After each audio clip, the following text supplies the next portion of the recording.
going very well. You couldn't help it. Councillor Hancock, just testing your sound. Can you hear us?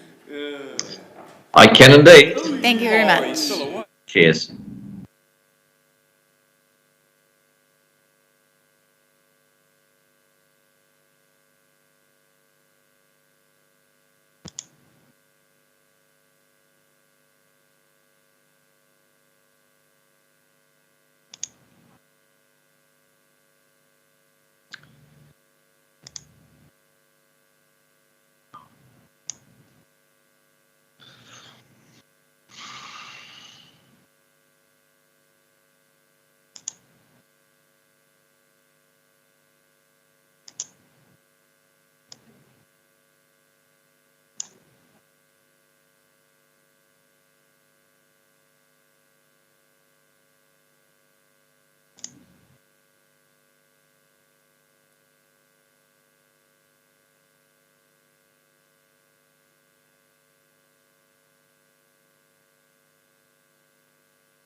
Kia ora tātou, nau mai, haere mai.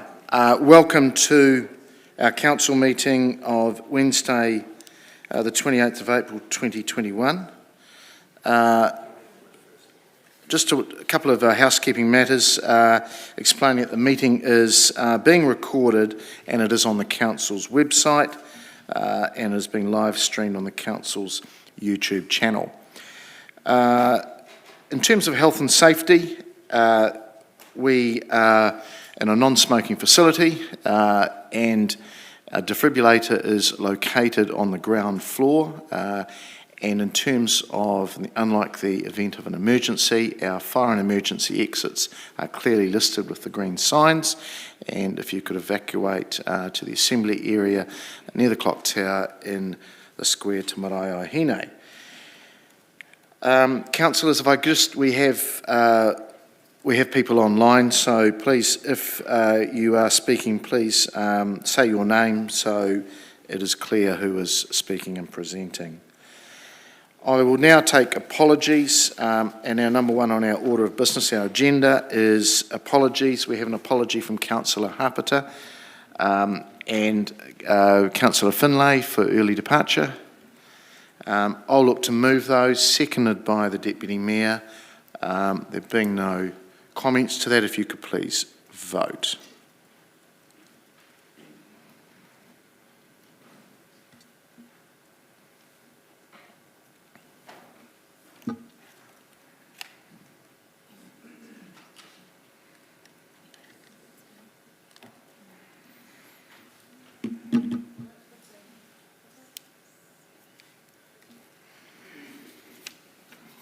It's passed, 15 votes for and none against. Before we go to number two, I'd just like to pay a brief tribute to the passing of some notable figures in the recent couple of weeks, including yesterday. And they've some significance to the city and its residents. So I'll start with Prince Philip and Royal Highness Prince Philip, the Duke of Edinburgh, obviously the royal consort to Queen Elizabeth II, who died on April the 9th, aged 99. Prince Philip's connections with the city may have been few, but he did make 3 visits here while accompanying the Queen. The first was soon after the Queen's 1953 coronation, and the royal couple arrived in central Palmerston by train, January 7th, 1954. And second visit was in March 1970 by the Prince and the Queen, and also with Prince Charles and Princess Anne during the Captain Cook bicentennial celebrations. And the couple took a walk around through Te Marae o Hine, the square, and spent time at Massey University and the Food Research Institutes. Final visit was again with the Queen. It was only for a few hours in February 1977 during the Queen's 25-year Suba Jubilee tour. As well as helping shape, obviously, the monarchy and defining that era, Prince Philip's legacy has probably been the Duke of Edinburgh Awards, which were established here in New Zealand in 1963, and they were renamed following the death of Sir Edmund Hillary in 2009 as the Duke of Edinburgh Hillary Award. And it's estimated that approximately 9,000 New Zealanders between the ages of 14 and 25 embark on this life-changing award program every year.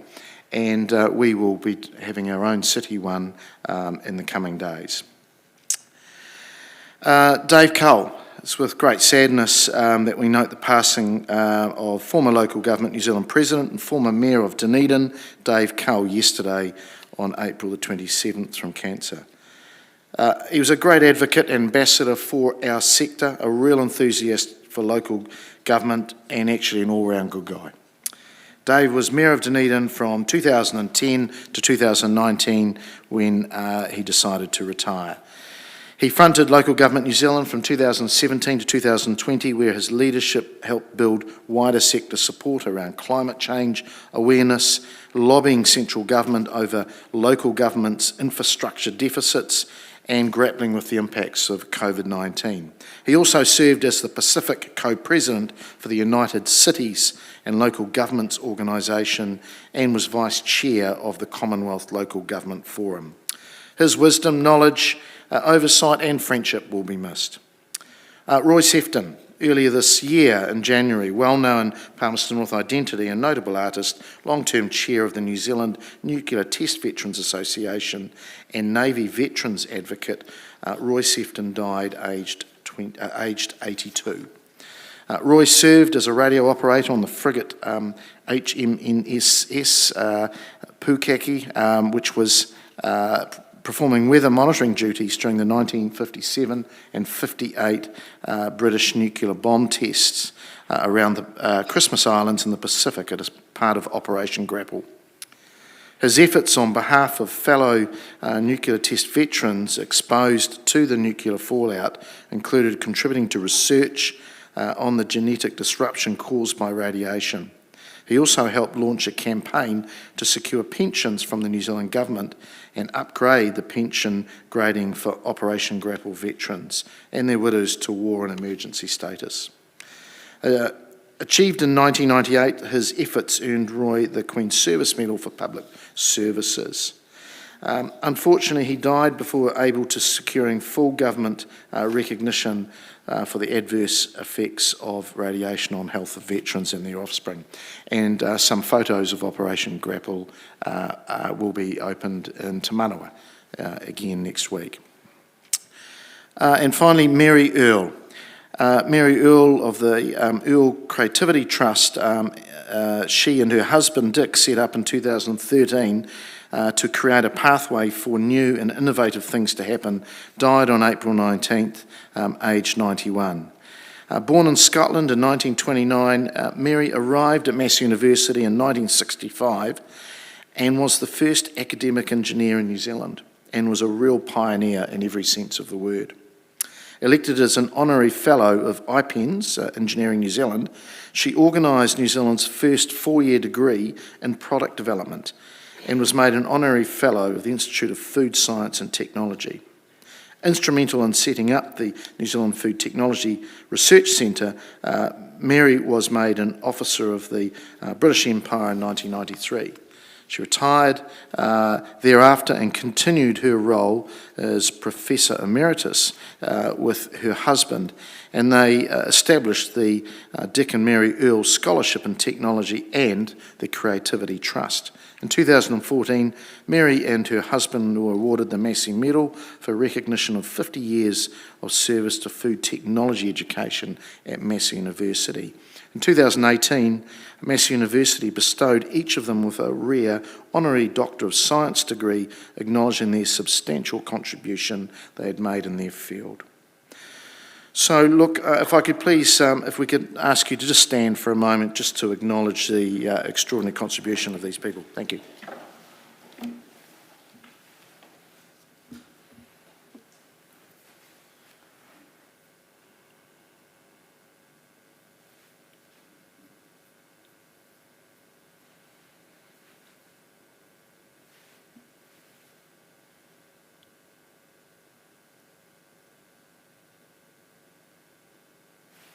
Thank you.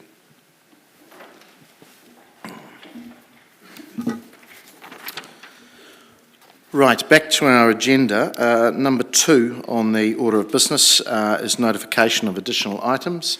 I haven't received any. Declarations of interest, if there are any. Again, I've just received one. Councillor Hancock, who's online on item 5. And we'll now move to number 4, which is confirmation of the minutes that Council resolves that the minutes of the Council meeting of 7th of April 2021 be confirmed as a true and correct record. They're on page 7 of our papers. I'll look to move those, seconded by the Deputy Mayor. I'll ask if there are any matters arising. And there being none, I'll ask you to vote, please.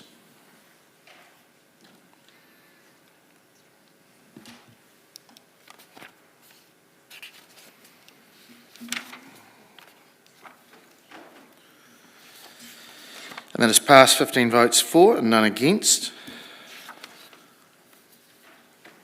Right, we'll move now to reports.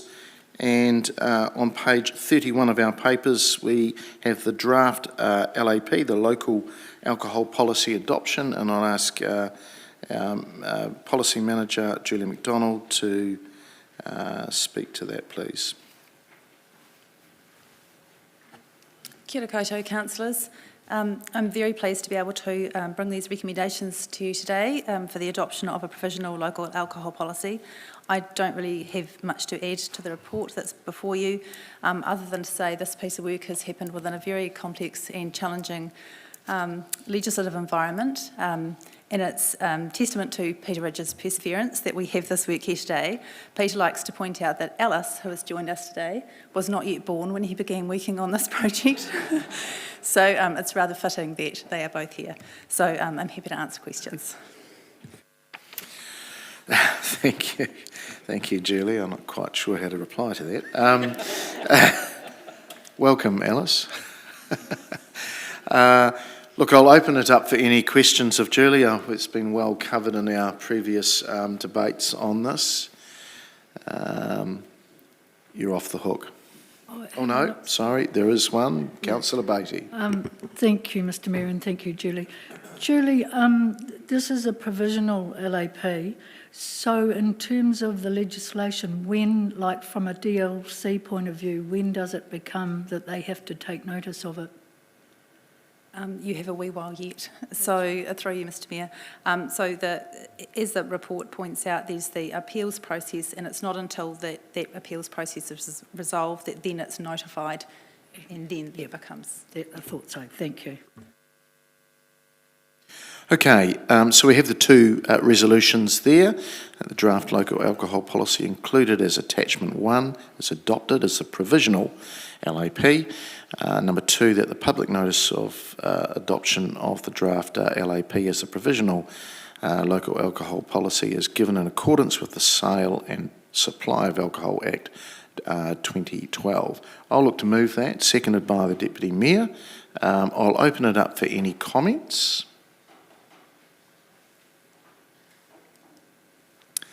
Somebody's called the backup card. Who's that? Oh, sorry. I'm sorry, somebody should have told me that. Councillor Johnson.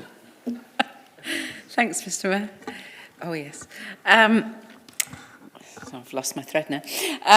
I'm basically in support of this as it stands, although my personal position is that I would have preferred us to have been able to include more restrictions in it.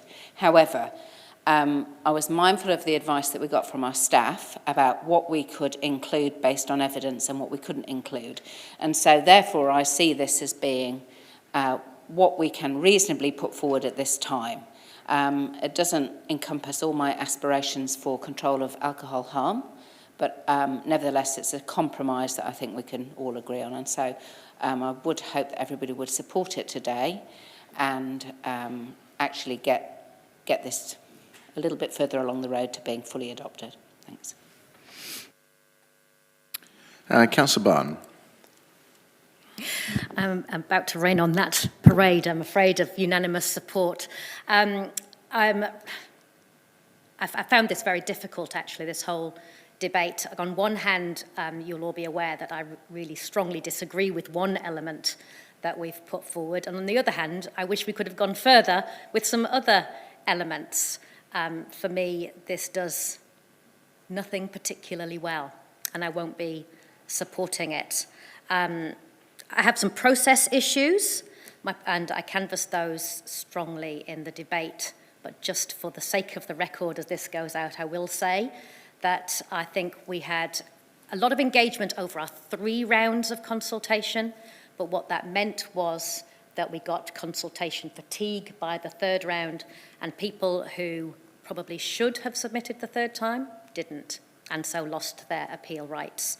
That for me is a flaw in our process, not a fundamental flaw to it, and not a flaw that is to this process alone, but a flaw nevertheless, and one that is quite significant for members of our community. The Sale and Supply of Alcohol Act in itself sets out to mitigate alcohol-related harm.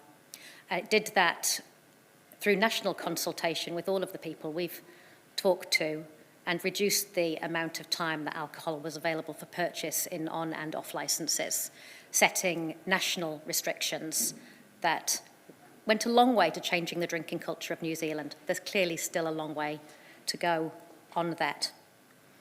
But for me, a local alcohol policy has to sit within that context and respond to local issues that the national position doesn't cover. And that, for me, is where our local alcohol policy has fallen down in the specific provision about reducing our on-licence times. We can debate and have debated at length the evidence in this, but for me, if you're going to restrict a business's ability to trade, I would expect a high bar in terms of the evidence to do that. And we are restricting trade at a very, very difficult time economically for our hospitality industry. And I don't feel that we've reached the evidentiary bar to make that justifiable. That's my personal opinion on this. So I won't be supporting the draft local alcohol policy, and I'll ask that we separate 1 and 2 so that I can note that comment there. I do support us looking at our particular local alcohol issues, of which there are definitely many.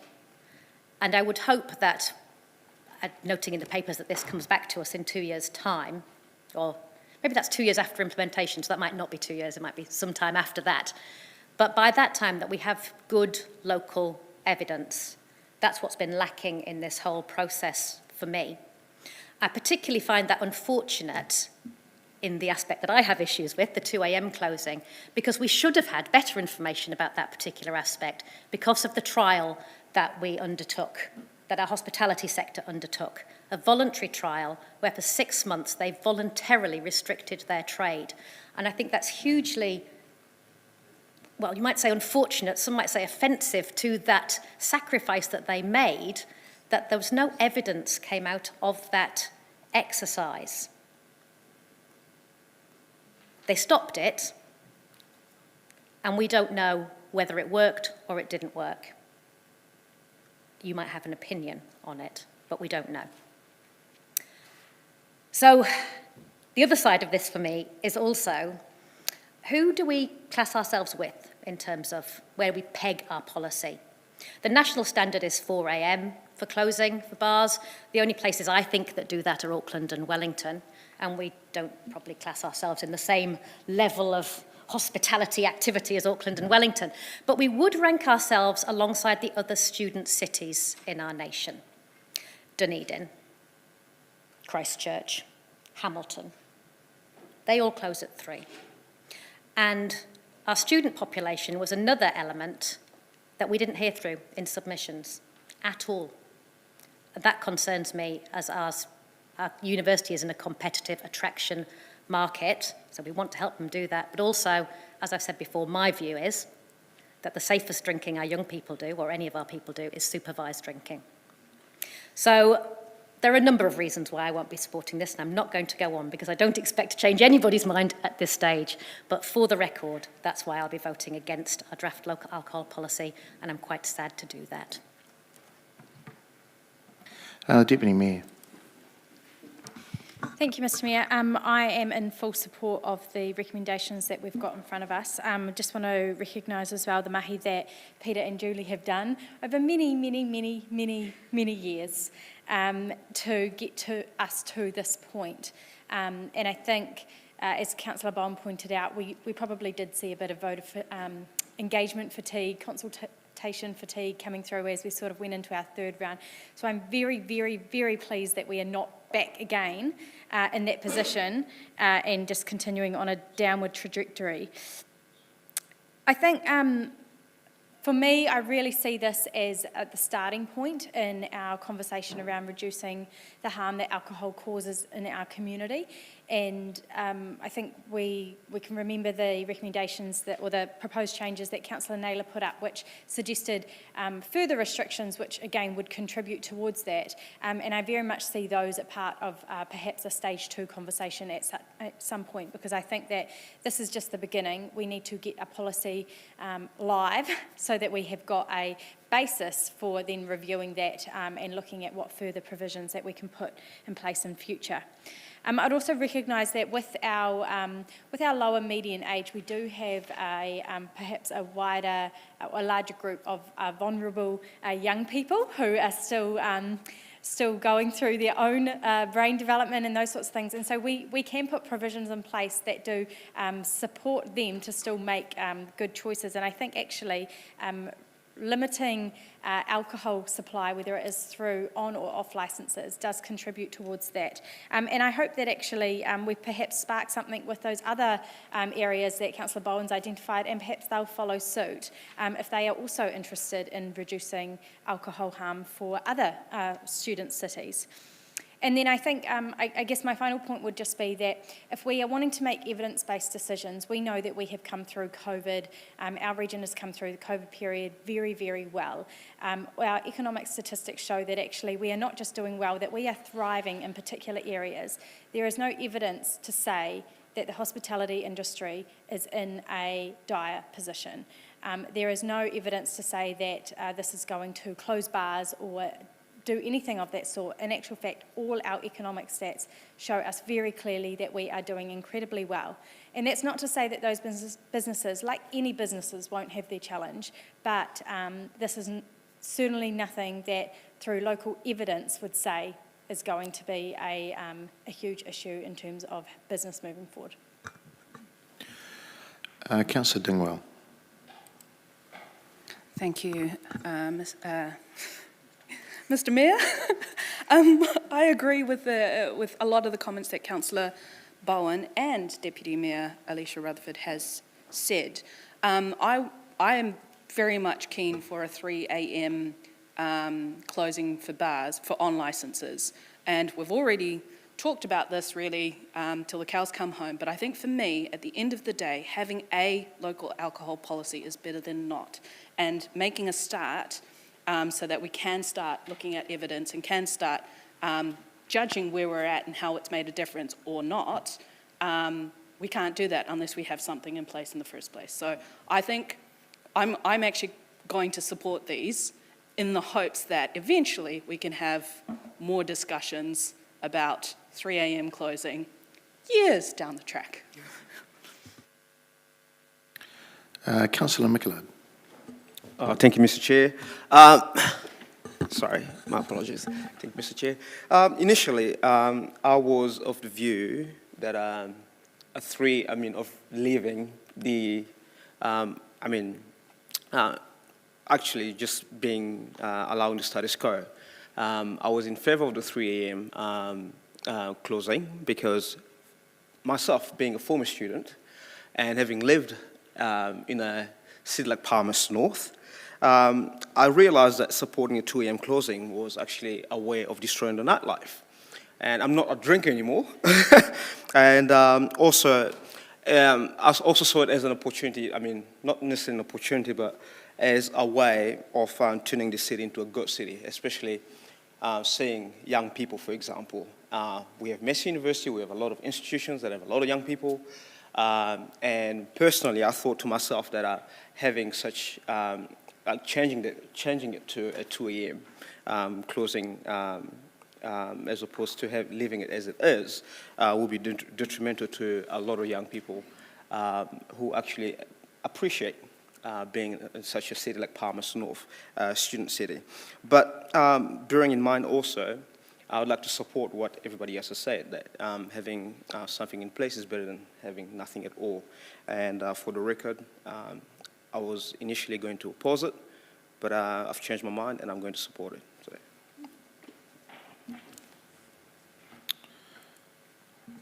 All right, that's it.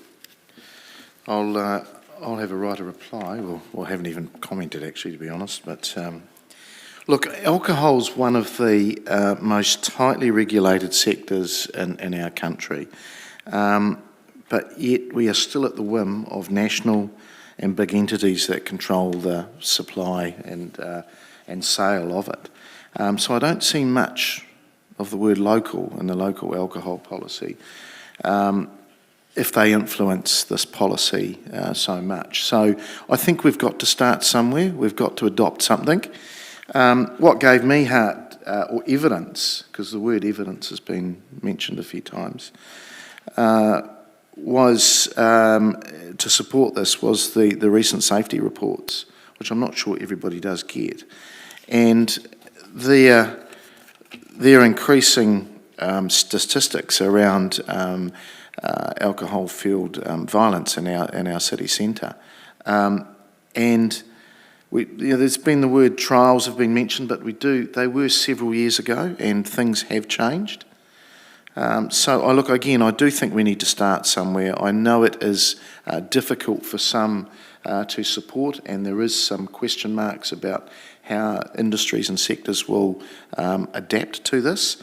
But as a country, I think we've got to mature a little bit with some of our policies, and I would like to see the word local or the influence of local being adopted in this policy rather than the big entities appealing and attempting to influence our local scene. So I'd ask you to support this, please. It is a start. It does support the hard work that officers have done.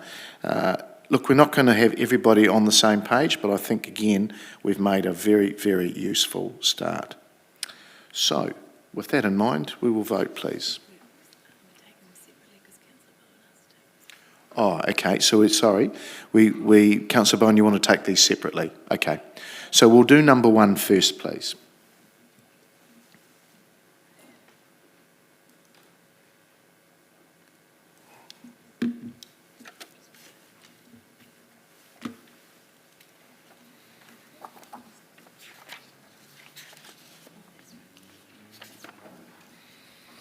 That has passed 13 votes for and 1 against. We will now do number 2.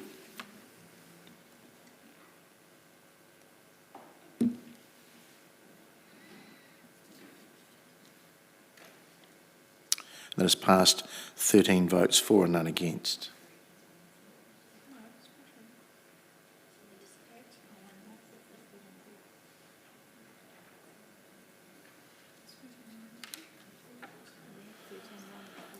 Sorry, we're just checking that again.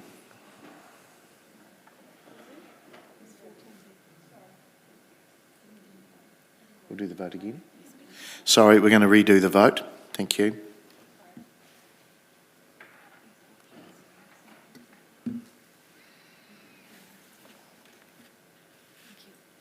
We're 14 votes for, none against. Thank you. Right, we move to number 6, which is the council work schedule, and that's on page 49 and 50, and it looks like 51. I'll look to move that, seconded by the Deputy Mayor. Open up for any comments, questions. There being none, we will ask you to vote, please.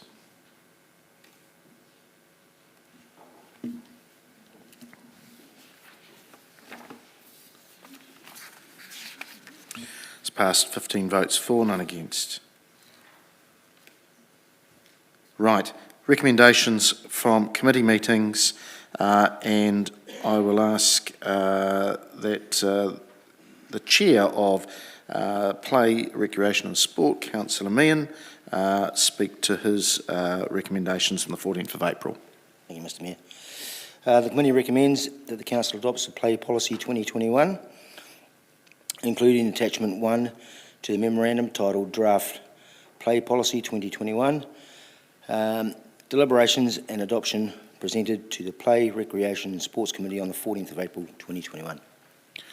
That's moved by you, Councillor Meehan, seconded by the Deputy Mayor. Thank you. Now, open it up for any, is there any comments to that? Being none, we'll vote, please.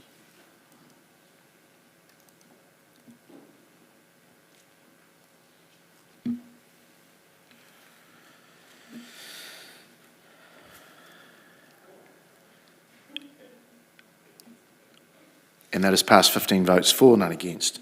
Right, we go to number 8, and I'll ask the Chair of Arts, Culture and Heritage to speak to her meeting of the 14th of April, please. Thank you, Mr Mayor. I'd like to move that the recommendations from Part 1 Public Arts, Culture and Heritage Committee on the 14th of April 2021 be adopted, please. And seconded by Councillor Barrett, thank you. Are there any comments? There being none, I will ask you to vote, please.